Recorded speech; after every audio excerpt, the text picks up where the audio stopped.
What were the lessons you took from Spotify, or like working, because that's 2013 when that was getting going? Exactly. So they were really taking off in the US then. So I was in New York. They sort of just launched in the US. I think there's a few things that I learned from Spotify. I do think. So I think first of all, they had a really impressive way of building a culture around the company. And I've probably never been in a company that was as mission driven and as sort of gelled together by that strong mission. And I think it sort of came from the founders just being totally obsessed with music themselves and wanting for real to sort of solve the pains of the music industry. And so I think that was really impressive for me to see at a young age how you at that scale already then, they were sort of, I think probably 1,500 people or 1,000 people, but it was so strong in terms of how everyone sort of felt and wanted and lived this sort of Spotify values and wanting to be part of that sort of momentum that was happening. So I think that was really impressive. Yeah. I think the second thing was actually on the topic of data. I think already back then, Spotify was incredibly data-driven in how they were running their business. Yeah. And very high sort of hypothesis-led in everything that they did. So there was always this, very concrete sort of thoughtful planning on what we were doing and why, led by hypotheses. So, essentially trying to figure out, there's 1,000 things that they could be doing, right? They could be adding a new sort of version of Spotify for in your car. They could be sort of adding audiobooks. They could be doubling down on video, which they did and then pulled back on a little bit. And all of these different bets, opportunities that they had, they were always very sort of hypothesis-led in how they thought about those. That was essentially that sort of came to me in my role, and it was very sort of... Is there a specific example of that? One specific example was looking... So I was part of the team that was trying to drive free to premium conversion. So essentially trying to get more people to pay for Spotify. They still have a free Spotify now? I think they do, yeah. Really? And then there's just a shitload of ads on them? I actually don't know what the experience is like because I've been paying since like 2008. But, Same here. Yeah. So I don't really know. But back at that time, there's a bunch of different things that you can test to try to get people to pay more, right? Yeah. And the methodology that I sort of learned there was map out all the different potential tests we could be doing through sort of brainstorming, but then rank them all by you guessing. With data-driven sort of thinking, try to guess what opportunities have the biggest potential to have real impact. And you do that through math. So you sort of break that down into, let's say, we think into a hypothesis. So to get more people, one hypothesis could be to get more people to pay for Spotify, we want them to have a bigger pay button on the subscription page. If we make that button this big, we think that's going to make people pay to a greater extent, right? They can't really miss the button, right? That's one hypothesis. It's a fucking stupid hypothesis, but it's still there. And what you do is you break that down then. If we do, what's the maximum impact we can have on this metric and how does that impact? What they're doing is essentially, and what we're doing within Mimo as well, like there's a shit ton of opportunities we could be having. And what we're trying to do is to to prioritize across our endless of opportunities to go after.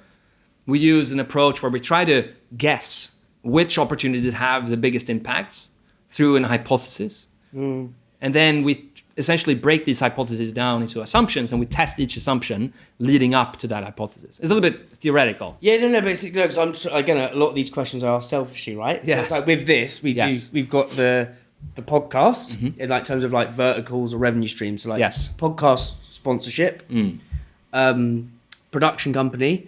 So we actually produce other people's podcasts. Right. So we've got that up and running. We've got Hungry Productions. Right. We've got this thing called House of Creativity, which is like when we go into brands and essentially jolt or inject like how to think creatively, creative being into brands. Again, like that's a small fire that's starting. And so then we've got these and then actually I suppose within the sort of the brand partnerships, it's like the the other thing is events. So we do like in-person events, supper clubs. We're trying to do this big festival next year with founders where we take, it's almost like, I want to really build the brand experientially into like, almost that your 1,000 true fans, like Kevin Kelly, right? Yes. Probably more like your 50 diehard fans, you know? But I'm like, fuck me, I've got a lot on my plate. Yes. And I think a lot of founders that I speak to, brands, it's the same thing. It's like, do I go for Sainsbury's, or there's this Selfridges want to do this sick activation with my brand? Yes. Which one do I like? Exactly. When you've got a panoply and a buffet of wonderfully delicious opportunities, and I really believe that distractions masquerade as opportunities. I suppose the art is trying to decipher it. Yes. Like, how do you figure that out? Like, what have you learned about that from either Spotify and or with Mimo? I think what they were really good at teaching me early was, first of all, it sort of came down to, for each of your opportunities, doing sort of two things. One, trying to put a value on it, like if this thing happens, what is it worth? That's one exercise. And the second thing to do was essentially to take that opportunity and break it down into its component parts. So for you to run a successful event, what are the things that needs to happen for that event to be really successful? And then you look at each of those components and try to judge, how likely am I to succeed with this, right? That gives you a broader picture of the sort of probability for you to reach your end goal, which is reaching the what would be some of those things? For you, it might be, I want to make sure that this is an event that makes X amount of revenue and yields this much reach. I need to have 50 people or 100 people with a certain caliber, right? Yeah. For those to come, the second component is I need 1 or 2 or 3 really great speakers that has enough reach to be able to attract people.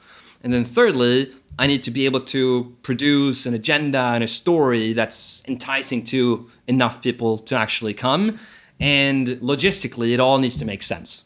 And so for those 4 things, those are the 4 things that sort of need to work out for your event to be successful. Now, for each of those, once you've actually gone through and sort of started thinking about each component, it's a lot easier for you to judge what the probability is for that event to be successful than sort of some of the other opportunities you might have. And then this is obviously a sort of pretty simplistic example, but the same holds then for what Mimo is doing. And when we're looking at what next products to build, for example, we're trying to judge what is the size of the opportunity, like who would care and how much would they care and how much money and usage could we expect. For that sort of to come true, what are the things that we need to believe? Well, first of all, we need to believe that we can build a product that solves these pain points. Second of all, we need to be able to generate this type of demand through a certain distribution motion or whatever it might be. And by breaking each problem down into its components, it's a lot easier to judge and weight where you should be spending your time. And then final piece is if you got 10, you probably need to kick out, 7 or 8 of them and do 1 to 3. Yeah. Espressos is sponsored by Supply Chain Software Gurus Unleashed. It talks to your e-com and accounting software. It's helped Islands cut admin time in half, get granular clarity on your margins, know where your stock is, don't miss availability. Brands like Candy Kittens, Tiny Rebel, and Trip all use Unleashed, and so should you.